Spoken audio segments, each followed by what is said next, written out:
Ezra Pound, en unas notas para un cantar, probablemente uno de los últimos textos de Pound, decía: Mamur, Mamur, ¿qué es aquello que amo? ¿Y dónde estás? Que he perdido mi centro luchando contra el mundo.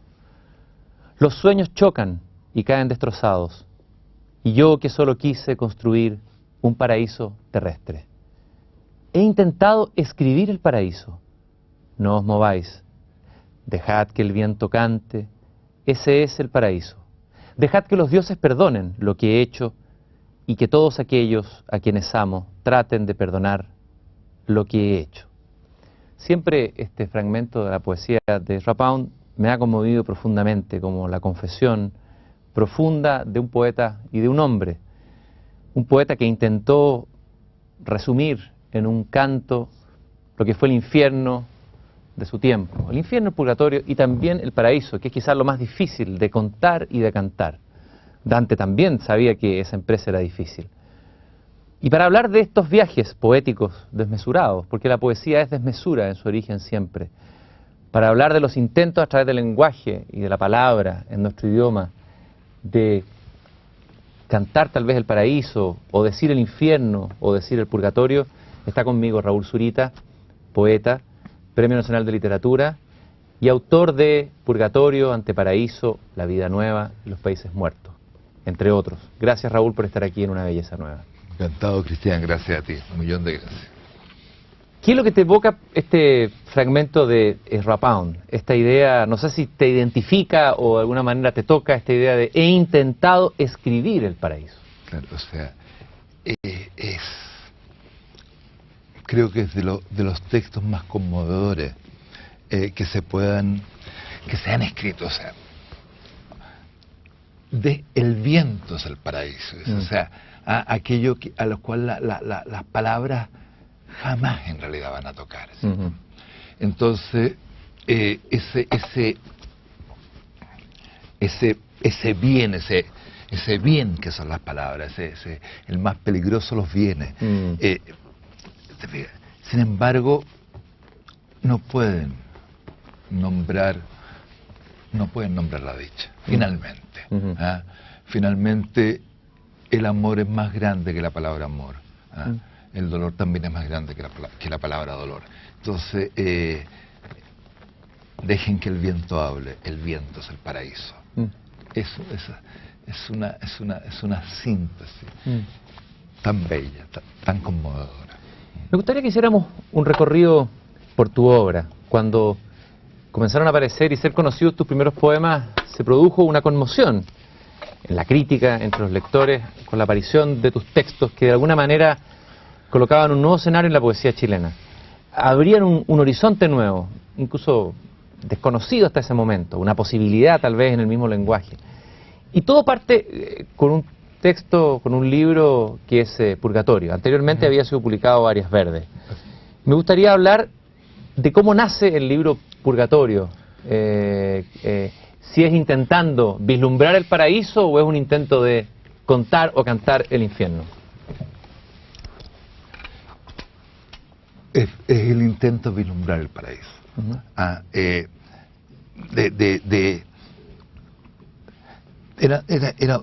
Es una historia personal, pero sobre todo yo creo una historia colectiva de un país en un momento dado, o sea, tan dolido, tan dañado, al menos sectores grandes de él, entre los que yo me contaba. Entonces sentí que frente a eso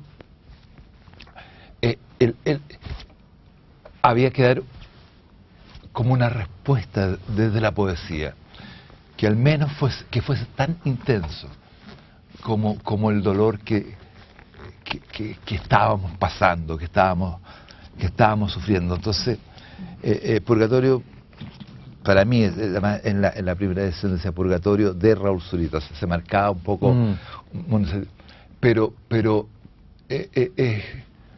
fue, digamos, siento que una travesía por todo lo precario, por todo lo doloroso, por todo lo entumido, y que sin embargo también desde ahí, la única posibilidad también que nos hace ser eso que se llama seres humanos, poder decir, desde la situación incluso más desmedrada, poder decir a alguien te amo, poder abrazar a un otro. Eso es lo que sentía que estaba ahí. ¿Cuál es la situación personal? ¿Cómo nace, en qué contexto personal tuyo nace este poema? A ver, antes que el poema tal vez habría que decir, ¿cuándo tú decides o te encuentras con la posibilidad de escribir poesía? Tú habías estudiado ingeniería en la Universidad Técnico Santa María. ¿Cómo este ingeniero, este hombre que siente primera pasión por las matemáticas, en un mundo de la ingeniería se encuentra con la poesía? Bueno, la verdad es que a mí me gustaba escribir y en la universidad, mientras estudiaba ingeniería, la verdad es que me apasionaba y Áreas Verdes fue escrito ahí. Pero cuando finalmente vino el golpe, estuve preso en un barco, salí, la vida se me había adelantado, o sea, ya me había separado, tenía hijos, o sea, entonces lo único que yo quería era conseguirme un trabajo. Estaba desesperado por conseguirme un trabajo. Y no, me miraban y no me conseguía nada. Entonces, a la medida que menos me conseguía el trabajo, más escribía. Pero yo no quería escribir. Entonces, yo realmente, entonces siento que nunca fue una elección, sino que fue algo que se me impuso incluso contra mí mismo. Yo en ese momento quería un poco de paz, ¿cierto? O sea, el mundo se me había derrumbado absolutamente a mi alrededor. Y sin embargo escribía, como digo, escribía contra mí. Entonces me acuerdo que me encontré con un personaje, ¿sabes?, que me dijo, ¿en qué andan? Entonces yo le dije, yo necesito trabajar como sea, limpiando autos. Entonces me dijo, un poeta, trabajar, hay que ser pobre, hay que ser solidario. Y me dije, este tipo, si algo no va a hacer, es ser un poeta. Porque es precisamente creo que la poesía es la travesía por lo duro, pero también por la maravilla de esta vida. Entonces, está tan inserta en el mundo. Y justamente tú te referiste ahí a Áreas Verdes. Yo tengo aquí casi un documento arqueológico que he guardado, que es un ejemplar de la revista Manuscritos, publicada en la mítica Departamento de Estudio Humanístico de la Universidad de Chile. Y en este Manuscritos aparece por primera vez este poema que lleva como título primero Un matrimonio en el campo. Sí. Ustedes ven ahí un matrimonio en el campo. Y viene este poema que desde los primeros versos ya producen en el lector una sensación de extrañeza, de estar ante algo totalmente distinto. No el inmenso yacer de la vaca bajo las estrellas, su cabeza pasta sobre el campo, su cola silba en el aire, su mugido no osa turbar la grandeza solemne de su silencio. La disposición gráfica, estos versos que son casi hipótesis matemáticas o lógicas o científicas, axiomáticas, desconciertan al lector. Ignacio Valente publica una crítica en el diario El Mercurio, una crítica muy elogiosa, en donde habla de la sorpresa de una poesía completamente nueva, no dicha hasta el momento, de una voz nueva, lo difícil que es encontrar una voz nueva. Voy a leer lo que dijo Ignacio Valente en esos años, cuando aparece sobre todo cuando aparece algo menos de un centenar de versos que aparecen con amplia y cuidadosa diagramación en el primer número de revista Manuscritos, y que son, al parecer, su primera publicación, consagran ya a Raúl Zurita entre los poetas de primera fila nacional, como un digno descendiente de los grandes de nuestra lírica, ¿no? Dice, estamos en una poesía forjada en la más insólita y fecunda conjunción personal de la sensibilidad poética con el espíritu de las disciplinas científicas y más aún de las ciencias exactas. También aparece más tarde una crítica de Eduardo Anguita. ¿Cómo llegas tú a escribir este poema, Áreas Verdes? Bueno, ¿Cómo encuentras ese tono, ese claro, lenguaje? ese lo escribí el año 71. Antes del golpe fue. Antes del golpe, mientras estudiaba ingeniería. Además me apasionaba la matemática, concretamente la topología, que es una... Entonces, y al mismo, fíjate que curiosamente sentía que la poesía que se estaba haciendo en ese momento, o que quería imponerse, por así decirlo, me parecía tremendamente, a pesar que yo compartía todos los ideales, las visiones, era absolutamente de la unidad popular, o era de la juventud comunista. Sin embargo, sentía que la canción estaba maravillosa, pero que la poesía era débil, era plaf, y también que había que yo por lo menos tenía que incorporar las cosas que allí realmente me importaban, y estos espacios que se cruzan y todo. Entonces nació un poco así, y entonces nació también de los que conversábamos con Juan Luis Martínez, que era un hermano, ¿cierto? Entonces, ¿qué hablaban? ¿Cuáles eran las conversaciones con él? Bueno, Lo más importante, ¿no? lo que es la juventud, ¿eh? Considerábamos que la poesía que se hacía era absolutamente vieja y sentimental, ¿cierto? En fin, después, cosa que, uno, que le da risa o le da vergüenza, ¿ah? Pero era eso, esa preocupación por incorporar la lógica, las matemáticas, ese lenguaje que está, fíjate, ¿cierto? Está detrás de Borges, está. Entonces, de exponerlo. Ahora, yo lo que siento que ese poema, que es un poema donde son unos vaqueros que están cazando unas vacas, tratando de laciarla, y lo único que al final no lo lacean, y todo es un fracaso.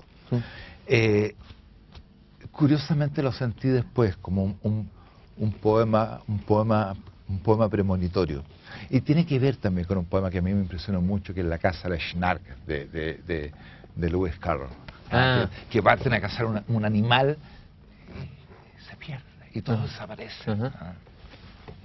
Quisiera que leyeras un fragmento de este magnífico poema en el que alguien ha dicho, creo que tú mismo, no le cabe nada más, o sea, está tan cerrado que sería muy difícil moverlo, cambiar una palabra, ¿no? Áreas Verdes de Raúl Zurita. ¿Quiénes han notado los vastos espacios incoloros? 1. ¿Quiénes han notado los vastos espacios incoloros donde las vacas huyendo desaparecen, reunidas, mugientes, delante de ellos? No hay domingos para la vaca, solitaria despierta en un espacio vacío, babeante, gorda, sobre esos pastos imaginarios.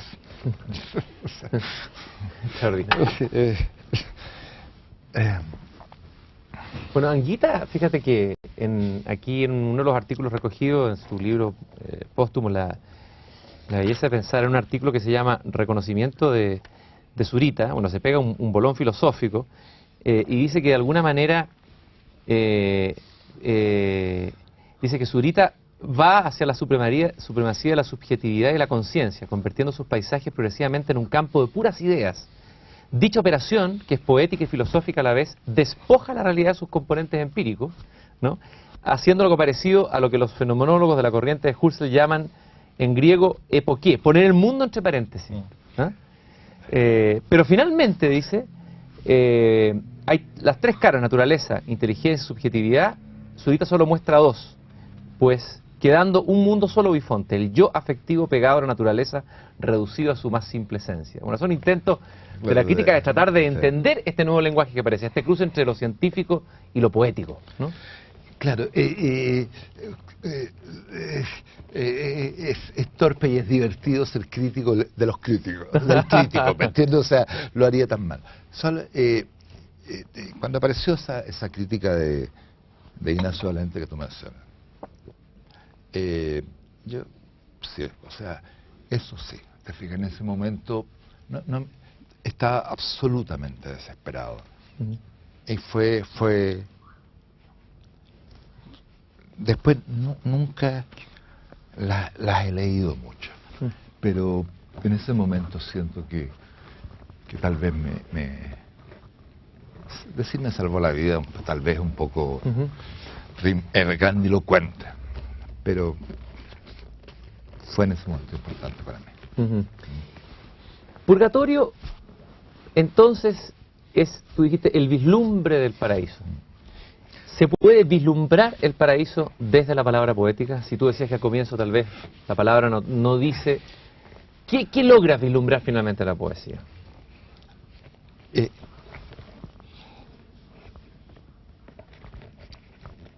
La poesía, el intento probablemente, yo lo siento así, más vasto y más desesperado por decir con palabras de este mundo cosas que ya no están en las palabras de este mundo. O sea, eso cuando tú estás pegado de amor a otro, ¿me entiendes? O sea, pero pegado. Y todos los te quiero, todos los te amo, sobran, ¿cierto? Entonces, porque si tú hablaras, solamente nuevamente te retraería a un estado de comunicación que es más bien el lenguaje, casi la historia del malentendido. Pero la poesía es precisamente, siento que es el intento, como te digo, más sublime y desesperado, porque tú sientes que en un momento dado que está a punto de revelarse eso, finalmente no se revela. Ni en ningún momento, no hay momentos de felicidad, de plenitud en la palabra, en la poesía misma, digamos. No, y hay una historia que lo cuenta el porqué. El poeta ha sido que es la separación del cielo y de la tierra. Cuando se separa el cielo de la tierra, porque, qué sé yo, Cronos le corta el pene a Urano, entonces el cielo que está copulando permanentemente con la tierra se separa. Entonces, pero nace la vida, pero se crea el espacio. O sea, por lo tanto, las palabras son el único puente que tenemos para salvar en parte la maldición de la distancia. Estamos separados, ¿entiendes? Entonces, las palabras nos salvan del infierno, o sea, nos salvan del informe. Pero como según esa historia o ese mito, nacieron también de un acto de violencia, también nunca con las palabras seremos felices. Tienen esa la poesía es, como te digo, el vislumbre eso, pero en el lenguaje no está vedada la felicidad. El vislumbre es un poco, para entenderlo bien, lo que cuando Rimbaud habla de la visión, cuando habla el poeta vidente, el poeta que ve, yo he visto lo que el hombre ha creído ver. ¿Estamos refiriéndonos a lo mismo, Raúl? Yo creo que sí. Creo que nos estamos refiriendo a lo mismo. O sea, nos estamos refiriendo a algo que todo ser humano sabe, que hay cosas que nunca va a poder decir. O sea, que aunque quisiera decir, esa experiencia también de dolor o de soledad tan grande que tú ni siquiera alcanzas a decir sufro. Porque si dijeras sufro, ya estarías comunicándote con los demás. Entonces, hay cosas que no... que también, y eso más o menos es lo que yo creo que es como el infierno de toda la literatura. Y a propósito del maravilloso Pound, ese amor impresionante, eso es el paraíso de toda la literatura. A nosotros nos tocó el purgatorio de las palabras. Esa es la experiencia humana. Esta idea se entronca tal vez con lo que tú has dicho varias veces, que el arte sería como un sustituto, ¿no es cierto? Tú has dicho por ahí también que la única obra de arte que merece ser abrazada es la vida. Es decir, que el arte sobra, o que la poesía sobra frente a la vida. Claro, o sea, o que desaparecería el arte en un mundo que fuéramos, si somos felices no sería necesaria la poesía. Pero no sería necesario porque cada segundo de la vida sería la máxima obra de arte, sería el máximo poema. O sea, los enamorados escriben poemas de amor. Me parece maravilloso. Qué bello, bravo. Pero lo impresionante es que están enamorados, no el poema que escriben, el poema de amor, ¿cierto? O sea, lo impresionante es el amor, lo impresionante es abrazarse al otro, y lo impresionante también es descubrir también la mirada de odio del otro. Pero los poemas nos devuelven a eso. O sea, es como si toda obra de arte te dijera, es bonita, soy lindo, no una obra de arte, pero mira, no te emociones tanto conmigo. Mucho más emocionante es una cara que va pasando por la calle. La aparición de ese rostro en la multitud, como dice el mismo Pound, en el metro. Ahora, sin embargo, uno, desde el tiempo, por ejemplo, ve la Divina Comedia y dice, qué maravilla, ¿qué importa lo que haya pasado entre Dante y esa niñita llamada Beatrice Portinari? Está aquí, que aquí la traje porque sé que te gusta y uno de tus libros de cabecera, la Divina Comedia. Cuando la Divina Comedia, cuando la obra, el poema, se transforma en algo tan real o tan potente como la realidad, ¿puede llegar a ocurrir eso? Tú lo has dicho a propósito de Neruda, que de repente el Canto General, por ejemplo, es un libro que va a ser tan real como la Cordillera de los Andes. lo que pasa es que a mí cada vez me conmociona más ese libro, porque creo que, a ver, se sabe que él vio a Beatriz. Ahora, ¿por qué? La Divina Comedia siento que es el máximo poema de la soledad, porque lo que Dante quiere es escuchar lo que ella jamás le dijo, y escuchárselo de tal forma como si no fuera él mismo el que se lo está diciendo. Entonces es tan conmovedor, ¿cierto? Es tan conmovedor porque la persona que está muerta, ¿cierto? Ya no hay caso, o sea, está fuera del lenguaje.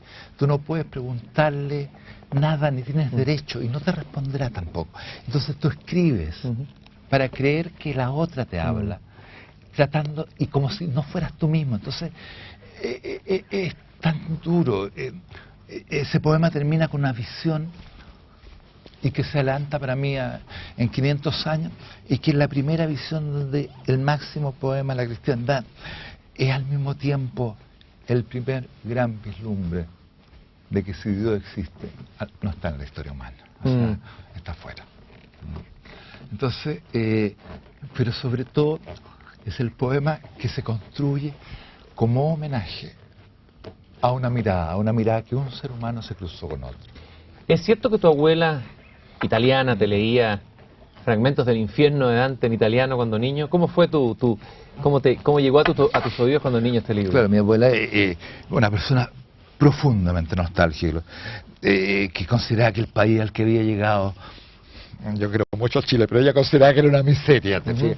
Entonces nunca aprendió ni siquiera a hablar bien castellano. Entonces, la forma de su nostalgia, me di cuenta después, era hablarnos permanentemente del infierno, la Divina Comedia de Dante, Miguel Ángel, de Leonardo, lo bello que era el mar de Italia. Entonces nos contaba eso y nosotros no entendíamos. Y muchas de las cosas que nos contaba mi abuela de la Divina Comedia, la verdad es que me aterrorizaban. Pero esa voz, su voz, está siempre dentro de mí. Y nunca podré escribir algo, sin embargo, que la vuelva a la vida. Que es probablemente lo que uno más quisiera. A lo mejor, fíjate que finalmente la muerte es la gran crítica literaria. O sea, esa muerte que sanciona y que dice, mira, tu homenaje a Sextus Propercio, por ejemplo, o tu homenaje a tu padre muerto, tu homenaje, la muerte de lo que tú amas desnuda la retórica de tu poema.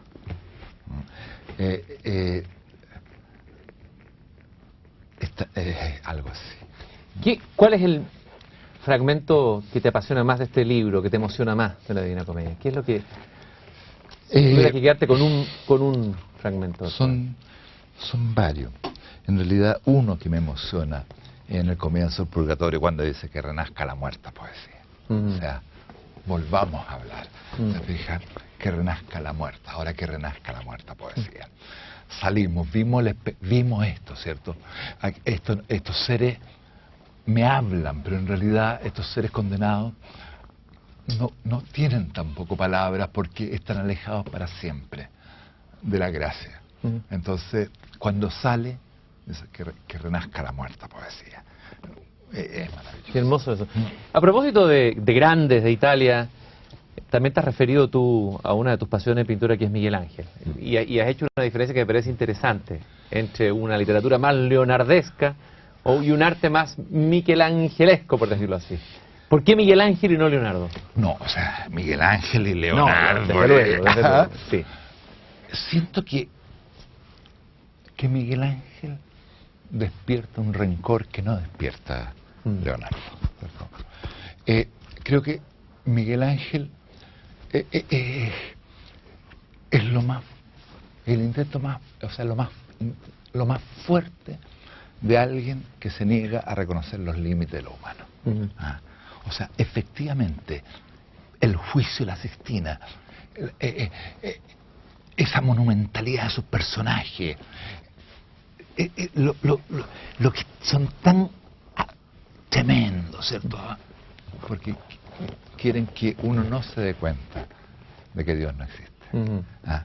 Y eso es abismante. Entonces, despierta, como digo, creo que resentimiento y rencor, casi en el sentido de que el famoso Harold Bloom dice, ¿cierto?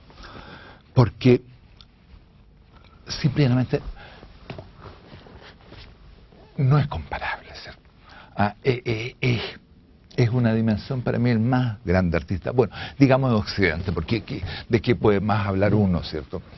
Y es más grande porque no se pone límite y no quiere reconocerlo. Pero finalmente, ¿qué es ser eso que se llama un ser humano? A diferencia de una piedra, de un árbol o de un animal, es precisamente negarse a reconocer los límites del humano. Tu poesía de alguna manera ha querido tu poesía se entronca tal vez o dialoga más con se ha dicho, con una poesía épica, con la poesía desmesurada que se hizo en Chile, que es la mejor poesía, la de Huidobro, la de Gabriela Mistral, la desmesura que viene del romanticismo, de la idea del Bart, del profeta, la poesía que puede cambiar el mundo. Y de alguna manera tú retomas con tu poesía el intento de poder cantar épicamente tal vez incluso Chile. A ver, ¿por qué esa opción?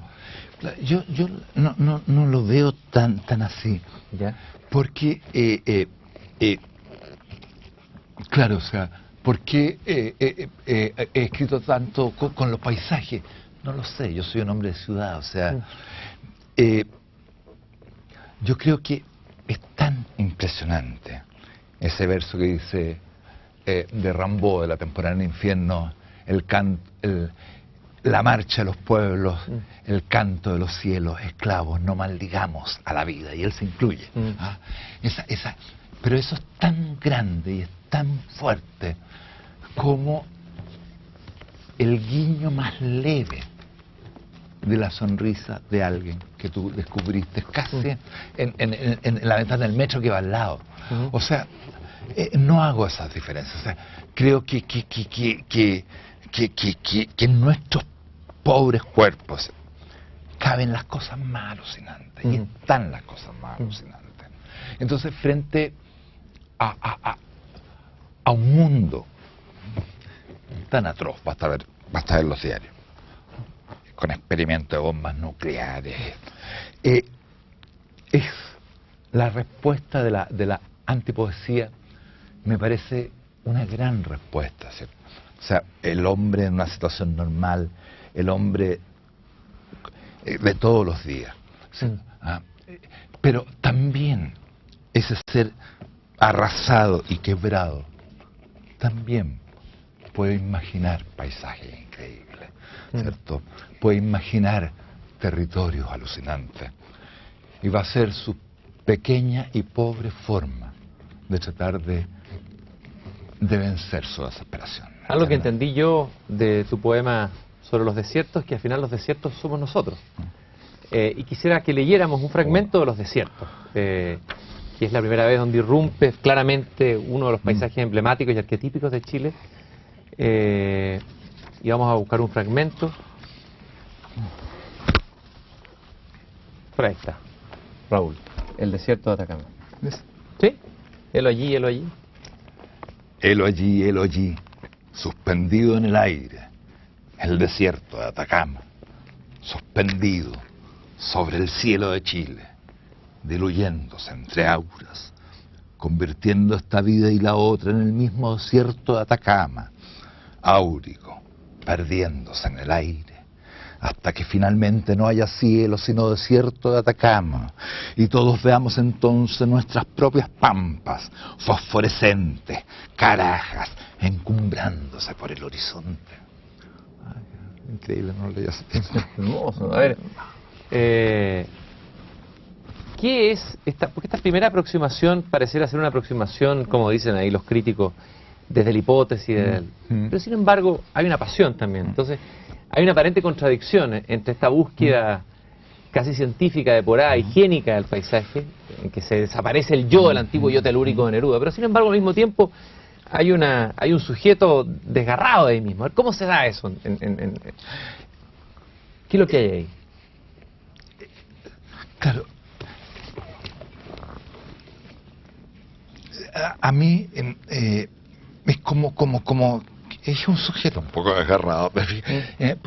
Por una parte, me cuesta, no me gusta aquella poesía o aquel arte que es solamente un... ¿me entiendes? La poesía de pecho caliente. La poesía de pecho caliente, la verdad es que no la soporte. Y la gran mayoría de las veces con el pecho caliente se hace poesía bastante fría y pobre. No siempre es así. Pero y al mismo tiempo, ¿cierto? Tampoco soporto el formalismo. ¿Ah? Yo creo que las dos cosas son o sea, la máxima indagación formal en la forma, en la estructura, en los lenguajes, y todo el desborde que pobremente se escapa al mismo tiempo. ¿Tú cuando escribes, sabes lo que estás escribiendo o escribes en la noche oscura total para usar la imagen de San Juan de la Cruz? Las dos cosas, ¿cierto? O sea, sé un poco hacia dónde voy, pero me sorprende. Y me sorprende a tal punto de que cada vez descreo más de esta vieja idea de un autor. O sea, ¿quién diablo? ¿Qué pasa cuando uno escribe poesía y empieza a hablar en un lenguaje no usual? Es como si otro hablara por ti. Es como si algo que te es desconocido, ¿sí? Entonces todo en realidad siento que cuando uno escribe suspende la vida y es algo concreto. O sea, si estás preocupado por la cuenta de gas, entiendo, pero si en un momento dado escribes porque se te olvidó la cuenta de gas, entonces has suspendido, pero por eso se suspende también la muerte. Entonces en el instante que un poeta escribe es exactamente el mismo instante en que están escribiendo todos los otros, en que está escribiendo Homero, que está escribiendo Shakespeare, Neruda. Entonces, todos escriben al mismo tiempo, porque se ha suspendido la vida. Entonces, es tu contemporáneo Homero, es tu contemporáneo Shakespeare, es tu contemporáneo Maquera, es tu contemporáneo Juan Luis Martínez, es tu contemporáneo Neruda. Todos son tus contemporáneos. Esta es la antigua idea del poeta como el pararrayos que recibe, ya sea el mensaje divino de las musas, o en este caso es el convocador de otras voces. Claro, lo que sucede, ¿cierto?, es que creo que todos convocamos otras voces. El poeta lo pone. Por ejemplo, esa cosa que se le acusa a Neruda de grandilocuente, ¿cierto? Suban a hacer conmigo, hermano. Entonces le dice, bueno, ¿quién es este tipo? ¿Qué se cree este fulano? Este hijo de vecino. Este hijo de vecino que a duras penas uno habla por uno y eso. Y más encima dice que los muertos hablan a través de ellos, pero permanentemente los muertos están hablando a través de nosotros. Cuando tú miras una montaña, es alguien antes que tú que la ha mirado. Entonces, y ese río finalmente inmemorial que llega, el padre, tu padre, y tú no estarías aquí si no había un padre, o sea, 20.000 años. Y cada vez que tú hablas, son esos que te dieron. ¿Por quién esto está acá? ¿Por quién nosotros dos estamos acá? Somos medium en el fondo, de otras voces. Son los que hablan y se toman la voz. Entonces es la experiencia cotidiana. De lo que estabas diciendo de la cuenta, que uno no puede escribir un poema, me acordé de esa historia que cuentan de Rilke, antes de escribir Elegías del Duino, que parece que le habían mandado una nota del banco y estaba preocupado con unas cuentas bancarias, estaba desesperado. Y siente algo y sale, ¿no es cierto? Y ahí escucha una voz. Y esa voz es la que le hace escribir finalmente Elegías del Duino. Claro, todo esto se presta un poco para reírse. Sí, desde luego. Escuchó la voz. Y la voz, claro, como el chiste con Dorito cuando le dice el número de la lotería, ¿me entiendes? Y después la voz le dice, chuta, nos equivocamos, una cosa. Sin embargo, la gran respuesta de los griegos, de las musas, no ha sido superada. No digo que esa sea la respuesta, pero no ha sido superada. O sea, ¿qué hace que alguien de repente hable y cante? ¿Qué es? María Zambrano, en una epígrafe que aparece en una edición de tu libro en Visor, en España, una edición de Ante Paraíso, hay una cita maravillosa de la María Zambrano que dice: convertir en delirio en razón sin abolirlo es el logro de la poesía. ¿Qué te parece esa idea de convertir el delirio en razón sin abolirlo? Es el logro de la poesía. Está maravillosamente bien dicho. Ella creo que ha sido de las personas que realmente el pensamiento poetizante es una bellísima cita. Creo que se trata de eso. Ella es una mujer, una vieja maravillosa, una iluminada. Una iluminada. La María Zambrano.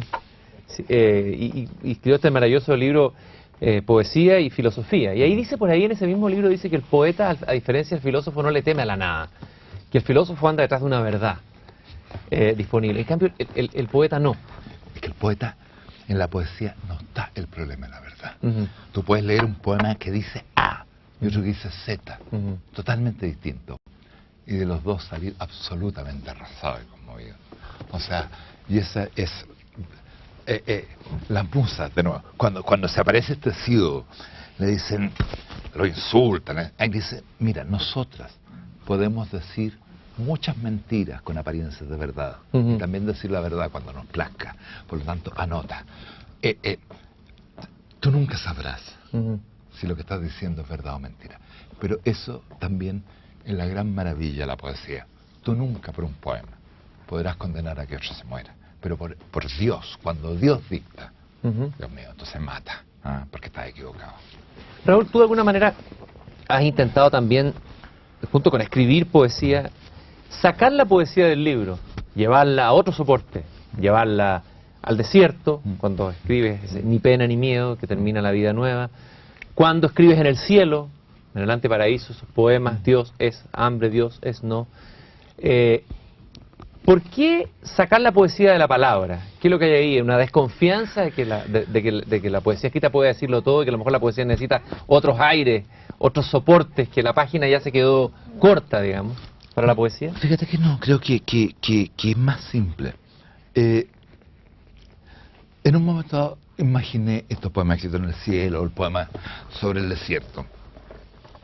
Y me parecieron bellos, me pareció bello. Entonces, creo que siento, ¿cierto?, que uno mismo no puede ponerse límite, ni puede ponerse restricciones, decir, no, porque esto no es poesía, porque está fuera del... Porque de todas maneras, ya vendrá ese 98% que por supuesto te pondrá los límites. Pero no partas poniéndolo tú. El año 75, 78, 79... cuando yo era vendedor de Sapre, no sé dónde, la vida, ¿me entiendes? Y no por supuesto no vendía nada más. Entonces, teníamos que estar a las 8:15 y salía y me quedaba dormido en un banco y pensaba en estos poemas escribiéndose en el cielo. Entonces, soñaba con eso. A lo mejor por eso atravesé también, pensando que a lo mejor se podían hacer. Ahí vamos a ver algunas imágenes de estos poemas escritos en el cielo. Quizás mientras yo los voy mostrando vas contando la historia, cómo fue en Nueva York, cómo se hizo esta operación delirante de escribir poemas desde un avión. Este primero es Mi Dios es no. En realidad, yo sabía que en Anteparaíso, que en ese libro, tenían que ver estos poemas en el cielo, tenía que estar el registro, la fotografía. Por lo tanto, no iba a salir nunca si no se hacía. Entonces, en ese tiempo, mi amigo Arturo Fontaine estaba en Nueva York y fue el primero que le pregunté que me averiguara. Y me averiguó que se podía hacer. Eso fue lo primero, ¿cierto? Después lo supo otra persona que yo no conocía, que este maravilloso artista, que es Juan Downey. Entonces empezó a armar como una cadena para que se hiciera. Entonces hubiera una serie de cosas. Yo nunca había tomado un avión y además no tenía ni un peso ni para hacerme un amigo, o sea, imagínate. Entonces con la que era entonces mi mujer, con Diamela Ertit, con Lotti Rosenfeld, que habíamos formado el CA, Ana María López, que nos saca. Mira, finalmente estábamos en Nueva York. Estábamos filmando los poemas. Pero ¿cómo se hizo? Yo creo que fue solamente la pasión. O sea, Y como digo, y creo que fue bello, y creo que es bello, pero no es para, no están planteados como crítica a la poesía. De hecho, finalmente yo todo esto termina en libros, o sea, yo pongo, pero si a alguien se le ocurre dibujar un rostro en la Antártica que se está derritiendo, no le digan de partida que eso no es poema, no es un poema, puede ser un maravilloso poema. Vamos a leer, ¿no te parece, Raúl? De Anteparaíso, tu libro siguiente después de Purgatorio, Las espejiantes playas.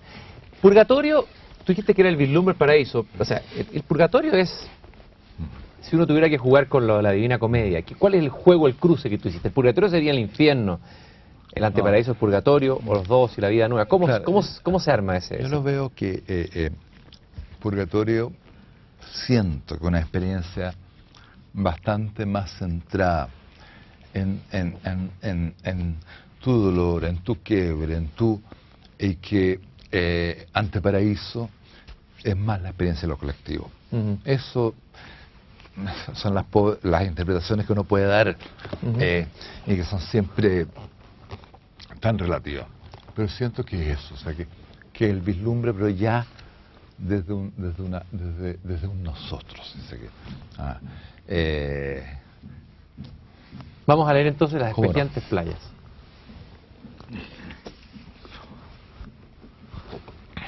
De Anteparaíso.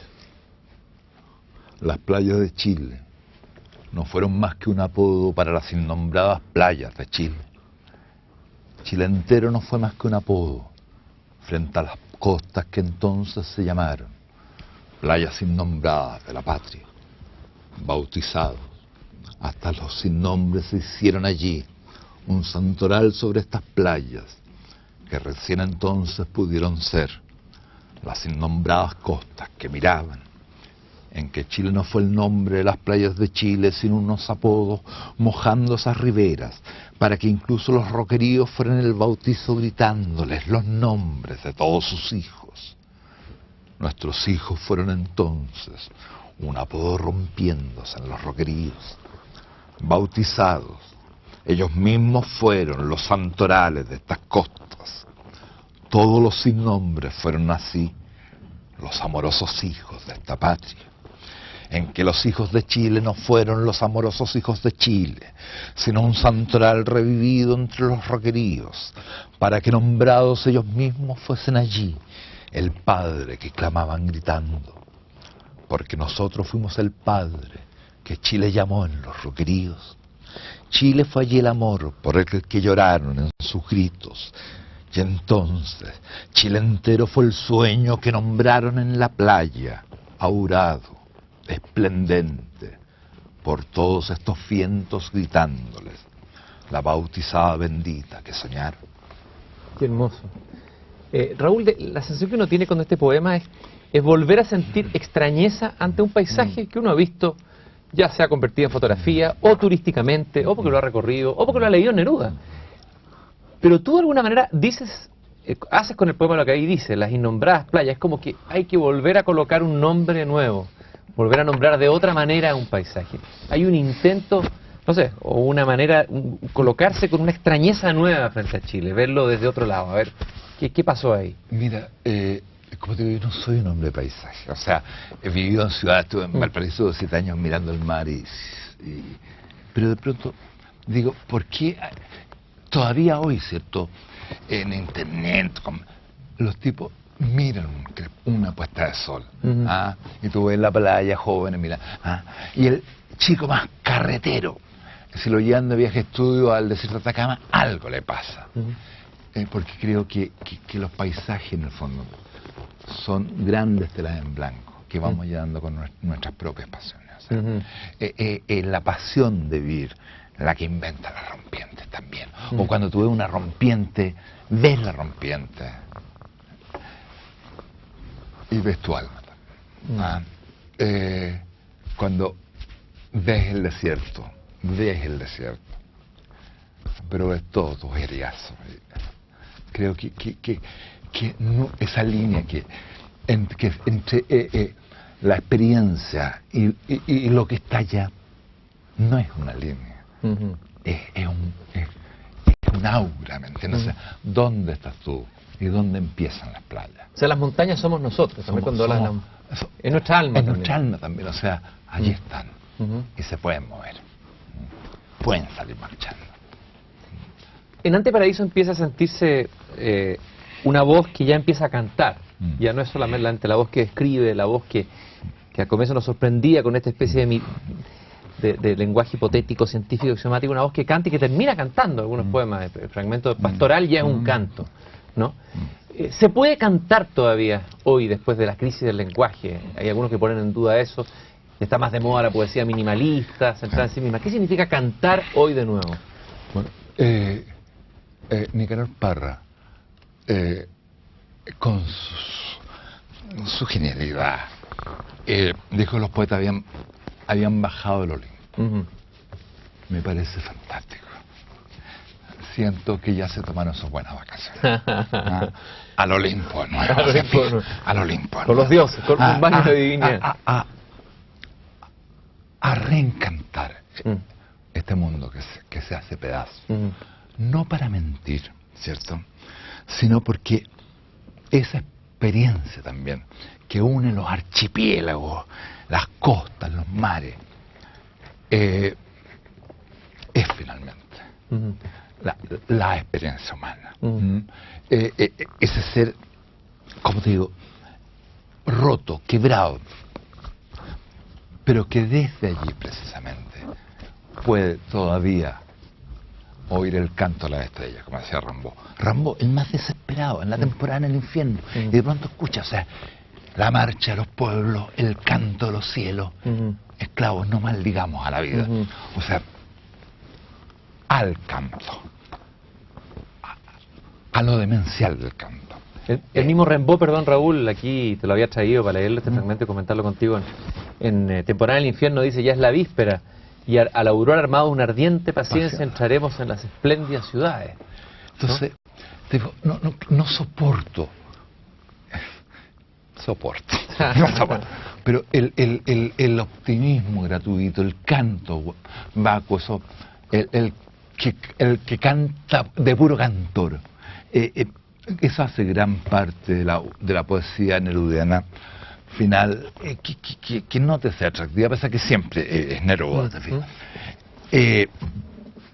Pero por favor, o sea,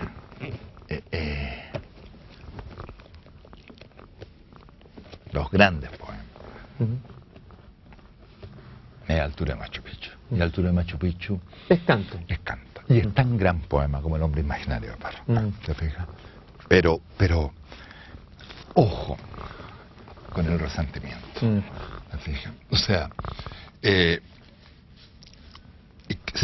siento que gran parte de la poesía que ha seguido a la antipoesía, como es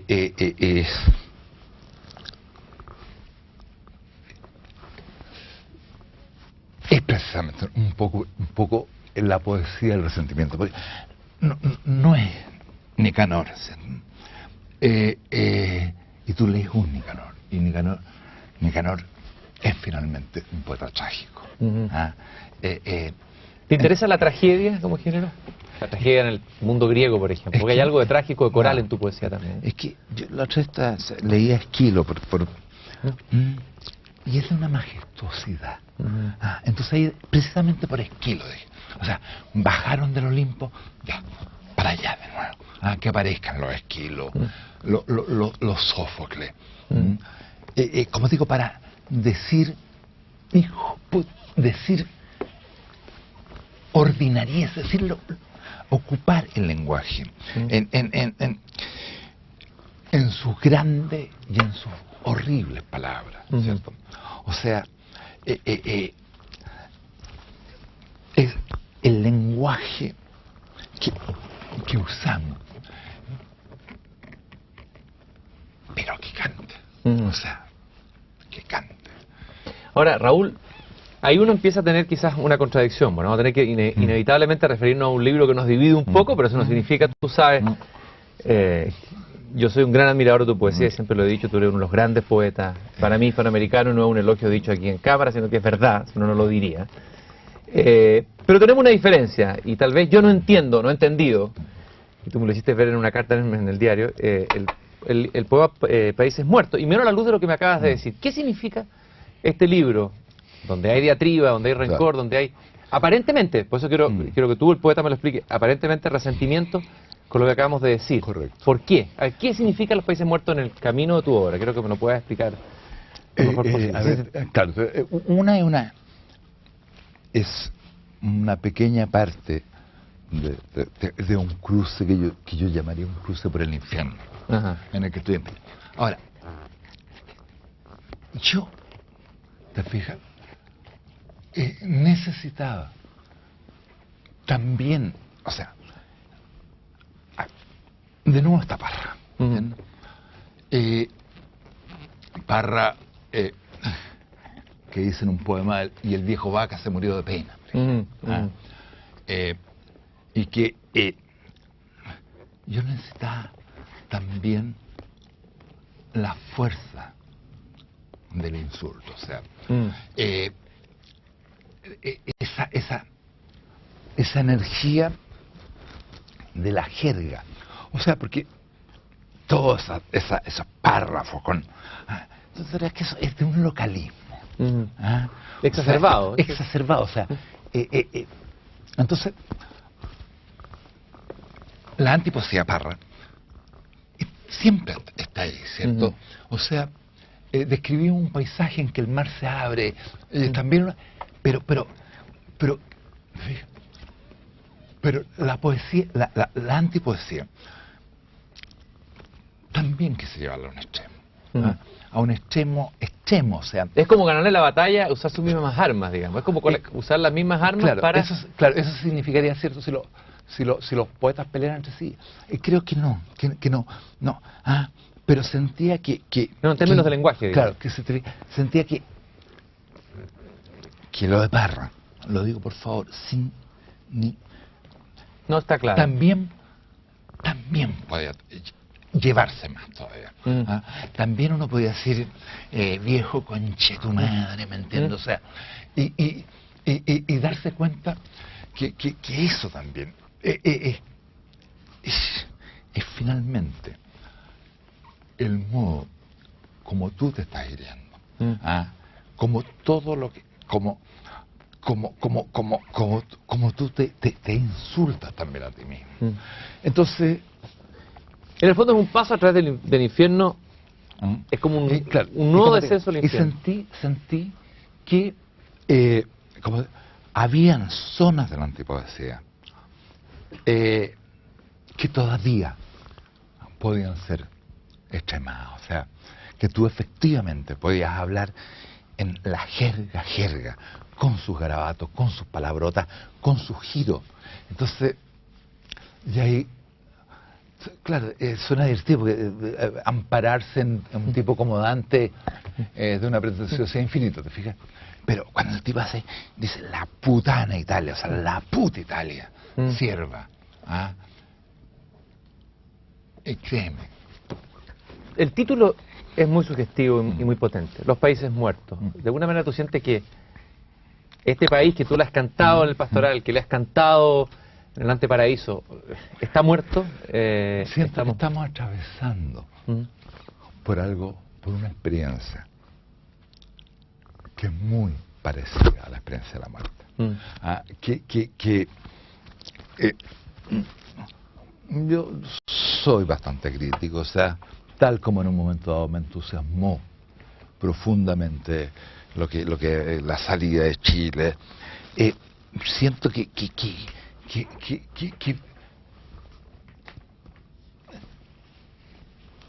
estamos equivocándonos tanto, ¿cierto?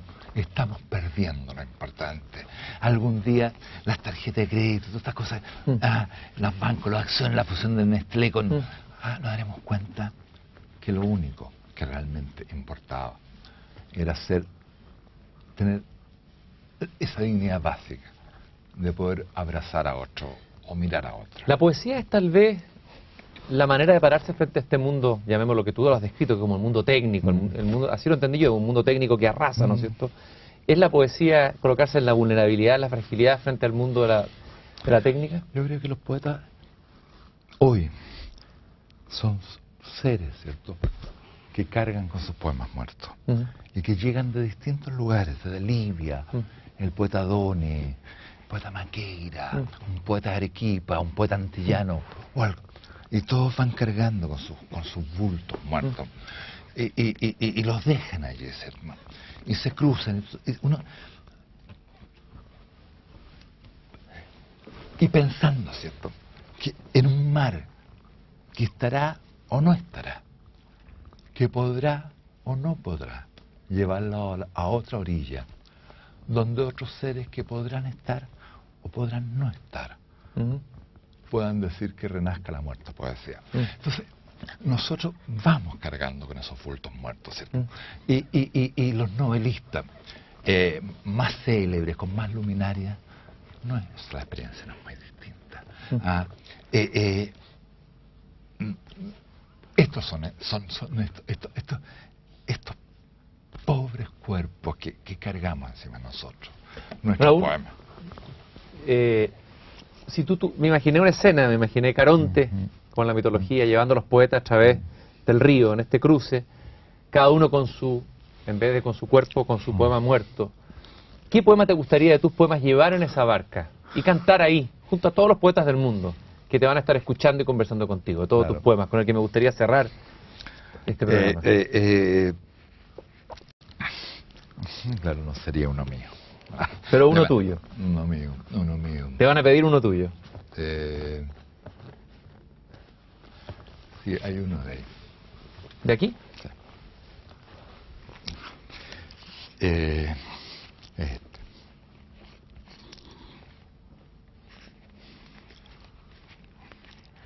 Zurita, poema de amor. Y ya casi amanece, y siento mis lágrimas correr por mi cara, y son como cuchillos cartoneros las lágrimas cortándome la cara. Me hiero y me desangro, y mi sangre está repartida por todas partes, como si me carnearan, sobre todas las cosas, en todas las cosas, y yo no puedo, no tengo corazón, no tengo fuerzas, no tengo valentía, no es nada, ¿sabes? Duerme entonces, niña, que el mar duerma, que la inmensa desventura duerma. Muchas gracias, Raúl, por haber estado en esta Cristian. conversación y en este viaje a través de tu poesía. Muchas gracias, con un abrazo.